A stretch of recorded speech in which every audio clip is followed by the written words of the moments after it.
Hey, MotoAmerica fans, this is Jake Gagne. Thanks for watching. Subscribe to the MotoAmerica YouTube channel for more coverage, and like, comment. Let's go. The lights go out. We're getting racing. Ooh, Matthew Schultz gets a good launch. Jake Gagne does as well, but Matthew had a nice little run. Let's see if it's the same as yesterday. Look at Bobby Fong from the second row. Bobby Fong rolls around the outside and gets the start that he wants. Gagne's up underneath him as they go into turn 2. Matthew Schultz is also up underneath Bobby Fong as they roll down into 3, but a better start.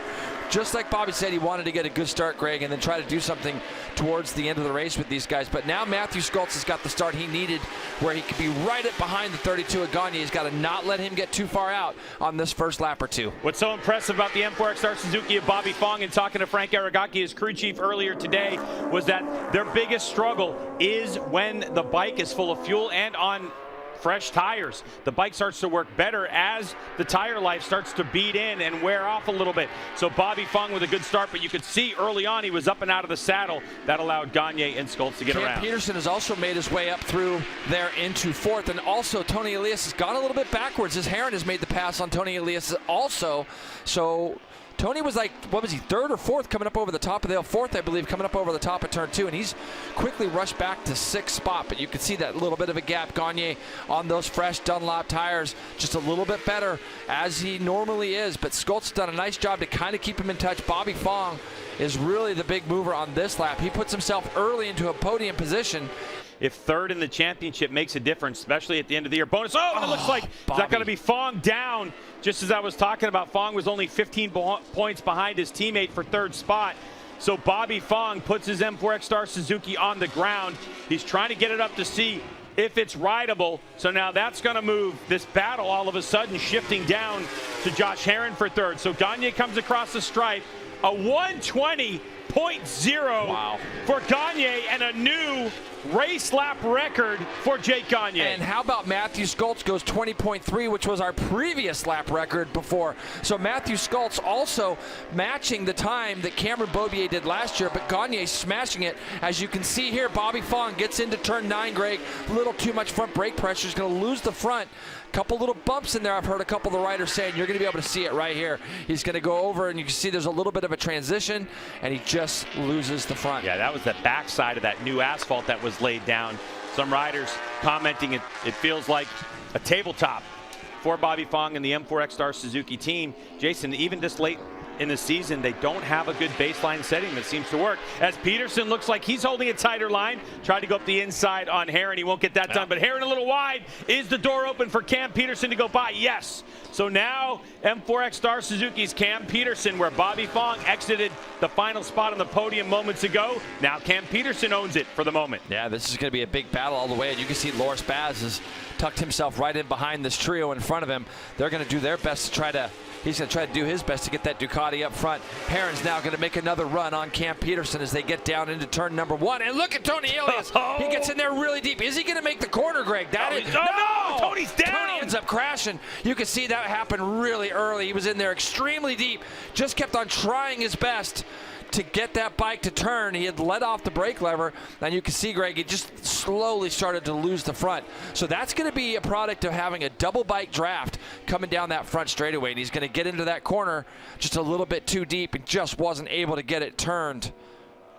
Let's take a look at the replay, Jay, so you can see it forming early. So right now, Greg, he's trying to release the lever and trying to continue to make the corner, but he just couldn't quite keep it on the track there. And yeah, it looked like there was so much lean angle, Jay, and you just get over those ripple bumps right there, and he just lost it. So, well, you can see Herron's pulling away from those two guys just a little bit, and now Cam is coming into place there. Looks like Bradley Ward and Corey Alexander have gone down. And I'm trying to figure out where this is, and that bike doesn't look good. So I'm trying to see where this has happened, Greg. And that is a heartbreaker for his team. They were here late last night putting a motorcycle together for Corey Alexander after he had some struggles. Turn 6. This is going to be that fast right-hander, turn 6. You can see Bradley Ward is limping away. Obviously, last year was not a good year for Bradley here, getting hurt, but I'm happy to see him up. It's been a really, really rough weekend also for Corey Alexander, sadly. A forgettable home race for Corey Alexander out of New York.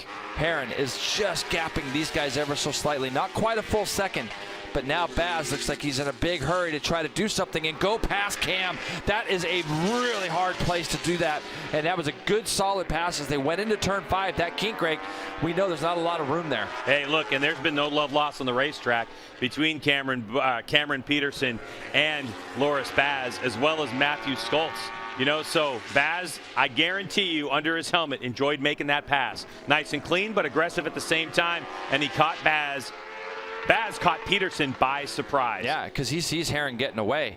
And if he feels like he can get that Ducati to run the same pace as Herron, he wants to try to get up there and get up front. He's got 7 to go. As you can see, Cam looks like maybe front tire, because I've seen him run wide in a couple spots, which generally means that you're getting into a corner, you don't feel like the bike is quite underneath you, and you feel like if you keep turning it harder and more that you're going to lose the front. But you can see he had a good run on Cam as they came up over the top of the hill.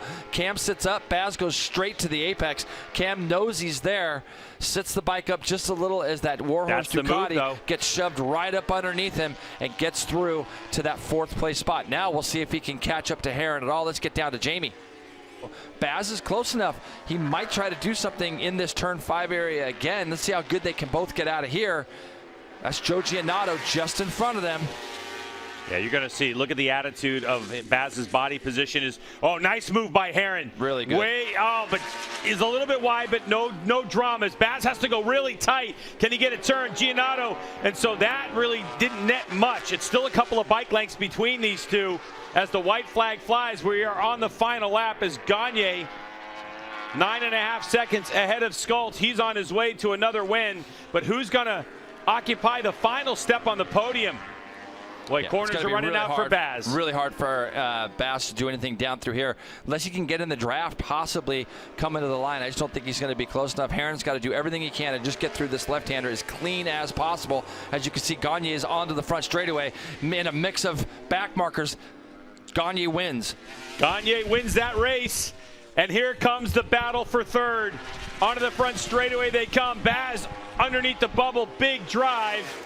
Takes the checkered flag. And Jake Gagne